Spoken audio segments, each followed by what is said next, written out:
Hey everybody, good afternoon. My name is Dustin Strong, this is Strong in Health, and this is where we answer your questions twice a week, Tuesdays and Thursdays at the end of our Ask Me Anything hour. So if you have any questions, go ahead and email them to info@strongonhealth and we will put them in the queue for ones coming up. Or we can answer them right now if you type in quickly while we're doing this, if we have time to get to them. Some short, quick questions today. We're going to talk about a product somebody submitted called the Real Coconut, and so far so good. We're going to talk about fasting a little bit, we're going to talk about breakfast, and we're going to talk about brain health. So let's first go this product. It's called the Real Coconut by Daniela Hunter, and we've tagged her in this so that you can go check out her products on her Facebook page, and you can go to the website. It is actually a pretty good product. I really actually like this. People are looking for tortillas. They're looking for solutions to be able to eat healthier. And here's what I like about it. Number one, most of the ingredients are organic, which means that we are not going to be too concerned about things like glyphosates and all the chemicals that are being put into the wheats and the corn, that we are getting corn tortilla and wheat tortillas today. So if you're looking for an alternative for a tortilla, for that reason alone, this is a powerful shift. This is a much better option because it's keeping you clean from all of those types of problems. Secondarily, obviously, you're not going to have to deal with GMO. GMO can be a concern for people. So for those two reasons alone, if I were to do a tortilla, this would be an excellent choice.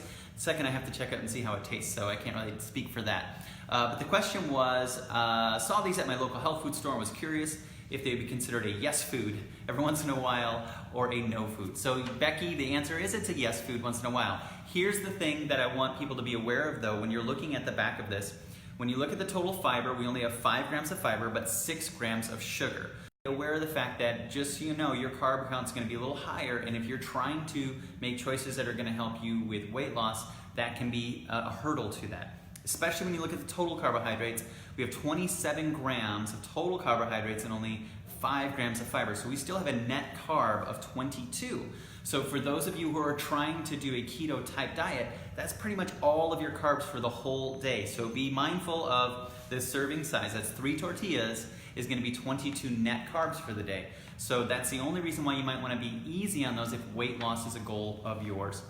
Or if you're trying to just make sure that you're getting into some type of keto state to help with your health overall. But check these out, they're actually pretty good and I can't wait to try them myself. Okay, so speaking of trying to be in a keto state, what are the benefits of fasting and long-term fasting at that? This is a really good question, it keeps coming up a lot.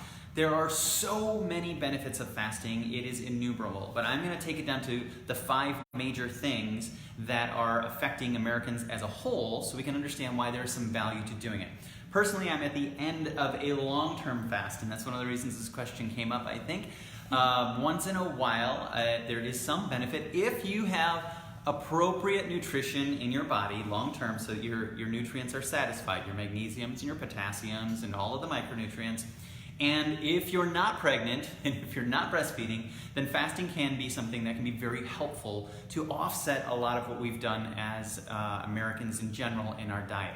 So number one, and actually I'm going to put a link below to a Medical News Today article that highlights these 5. So weight loss is going to be a benefit. There's going to be a benefit for diabetics. There is going to be a benefit for brain health. There's going to be a benefit for heart health. And there's going to be a benefit for cancer. So all of the major things that we're really concerned about in our society as Americans, the things that are causing the most medical bills, the most deaths, the most health concerns in general, it is going to be helping all of those. So why is that? So we're giving our body a break from a lot of things. It gives the opportunity for your body to clean out a lot of garbage. It actually helps your body to recycle and clean out old, sick, and dead cells and replace them with newer ones. So there's this concept called autophagy.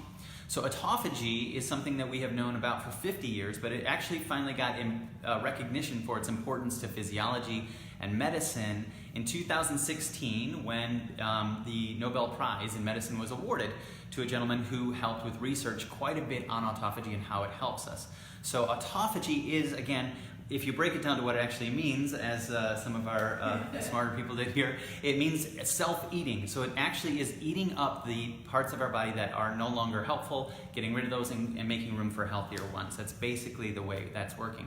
And autophagy increases in the body the longer you're fasting.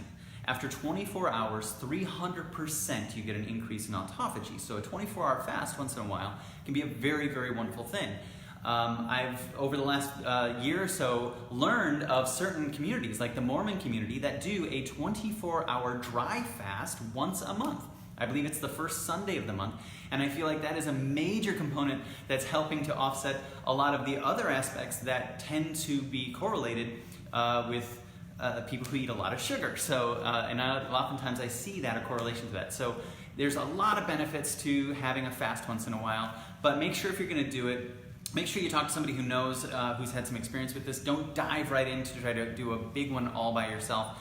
Try to slowly move towards it. Try to make sure that you're getting all of your micronutrients saturated before you go into it so that you're not creating an even worse situation going into it. That might be a problem.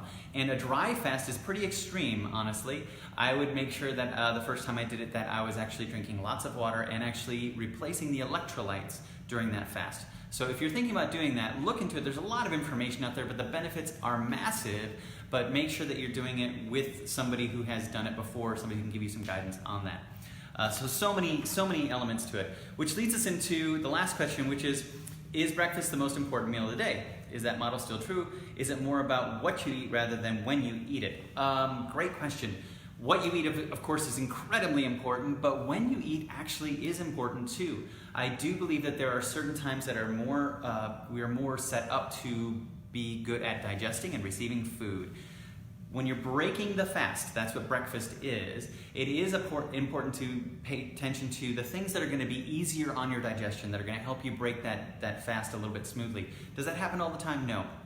Is breakfast the most important meal of the day? Not necessarily, but it's important how you're eating it.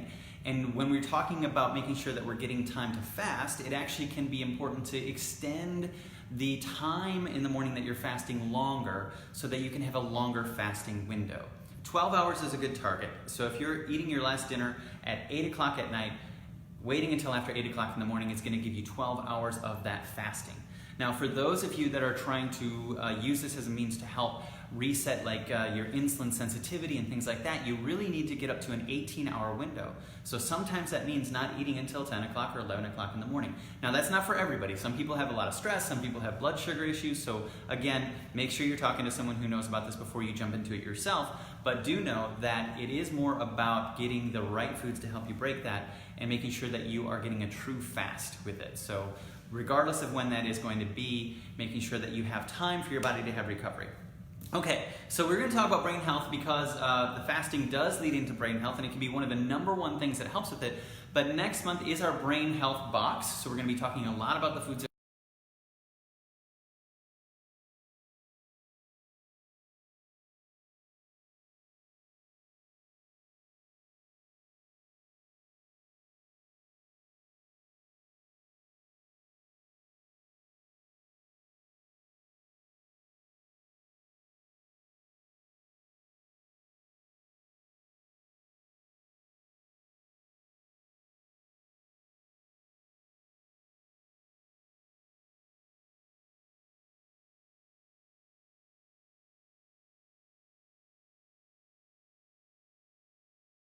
and it's going to be a great event to help everybody understand what we're doing.